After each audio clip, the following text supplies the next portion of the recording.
सोना चांदी सस्ता हुआ है। सोने की अगर हम बात करें तो 927 रुपए गिर करके 1,51,000 पर पहुंच गया है। वहीं चांदी की अगर हम बात करें तो 4700 सस्ती हुई है। अब आपको बताएंगे कि क्या रेट अभी फिलहाल चल रहा है। नमस्कार, मैं हूं आपके साथ आयुषी गुप्ता। देखिए, सोना चांदी के दाम में आज यानी 23 अप्रैल को गिरावट है। IBGA के अनुसार 10 ग्राम 24 कैरेट सोना 927 रुपए गिर करके 1,51,000 रुपए पर आ गया है और इससे पहले 22 अप्रैल को इसकी कीमत 1,52,000 रुपए प्रति 10 ग्राम पर थी। देखिए, 1 किलो चांदी 4700 रुपए गिर करके 2,43,000 रुपए पर आ गई है और इससे पहले मंगलवार को इसकी कीमत 2,48,000 रुपए प्रति किलो थी। तो 2026 में देखिए, सोना अब तक 18,000 रुपए महंगा हुआ है। 31 दिसंबर 2025 को 10 ग्राम सोना 1,33,000 रुपए पर था, जो अब 1,51,000 रुपए पर पहुंच गया है। इस साल चांदी 13,000 रुपए महंगी हुई है। 31 दिसंबर 2025 को चांदी 2,30,000 रुपए किलो पर थी, जो अब बढ़ करके 2,43,000 रुपए पर पहुंच गई है। 29 जनवरी को देखिए, सोने ने 1,76,000 रुपए और चांदी ने 3,46,000 रुपए का हाई बनाया था। यानी पीक से सोना 25,000 रुपए और चांदी 1,42,000 रुपए सस्ती हुई है। सर्टिफाइड गोल्ड ही आप खरीदें। हमेशा ब्यूरो ऑफ इंडियन स्टैंडर्ड यानी BIS का हॉलमार्क लगा हुआ सर्टिफाइड गोल्ड आप खरीदें। ये नंबर जो है वो अल्फा न्यूमेरिक यानी कुछ इस तरीके से हो सकता है, जैसे कि AZ4524। हॉल मार्किंग से पता चलता है कि सोना कितने कैरेट का है। कीमत क्रॉस आप जरूर चेक कर ले। देखिए, सोना का सही वजन और खरीदने के दिन उसकी कीमत कई सोर्सेज जैसे IBGA की वेबसाइट से क्रॉस चेक कर ले। सोने का भाव 24 कैरेट, 22 कैरेट और 18 कैरेट के हिसाब से अलग अलग होता है।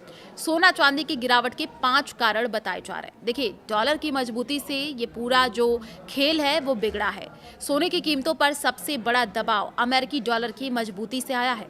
डॉलर इंडेक्स में करीब 0.15% की बढ़त दर्ज की गई है, जिससे गोल्ड पर दबाव बढ़ गया है। दरअसल जब डॉलर मजबूत होता है तो सोना महंगा हो जाता है, जिससे इसकी मांग घटती है और कीमतें नीचे आती हैं। तो एक और बड़ी जानकारी आपको दे दें कि देखिए, जिस तरीके से लगातार सोने चांदी के दाम बढ़े हैं, इसको लेकर के भी पिछले साल हमने देखा कि किस तरीके से जो है सोना चांदी के दाम बढ़े कम हुए, लेकिन इस साल की शुरुआत में भी यही देखने को मिला है। अब देखिए, कच्चे तेल में जो उछाल हुआ है उसकी भी हम बात करेंगे, किन लोगों को बड़ा फायदा भी हुआ है।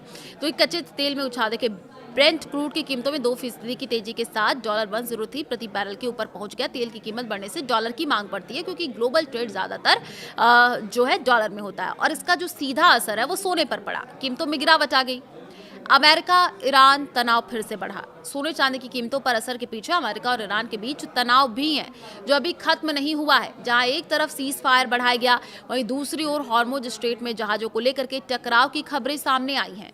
दोनों देशों के बीच प्रस्तावित बातचीत भी नहीं हो पाई, जिससे अनिश्चितता और भी बढ़ गई है। रेट कट की उम्मीद है कम। देखिए, तेल की बढ़ती कीमतों और भू राजनीतिक तनाव के कारण महंगाई बढ़ने का खतरा है और ऐसे में अमेरिकी फेडरल रिजर्व द्वारा ब्याज दरों में कटौती की संभावना कम हो रही है। रॉयटर्स सर्वे के अनुसार अब अगले 6 महीनों तक रेट जो है वो कट टल सकता है, जो सोने के लिए नकारात्मक संदेश है। और एक जानकारी आपको बता दें कि हमने देखा कि किस तरीके से युद्ध के बाद से सोना दबाव में, जो 28 फरवरी से शुरू हुए अमेरिका ईरान तनाव के बाद से घरेलू बाजार में सोने की कीमतें 4% से ज़्यादा गिर चुकी हैं। हालांकि इसके बावजूद सोना इस साल के सबसे बेहतर प्रदर्शन करने वाले एसेट्स में बना हुआ है। शॉर्ट टर्म दबाव की बात करें, लॉन्ग टर्म मजबूती, तो देखिए, इस साल अभी तक जो है सोने ने करीब 14% का रिटर्न दिया है, जबकि पिछले साल इसमें 75% की शानदार तेजी आई थी। और इसके मुकाबले निफ्टी 50 इस साल अब तक करीब 7% गिर चुका है, जिससे सोना निवेशकों के लिए अभी भी सुरक्षित विकल्प जो है वो बना हुआ है।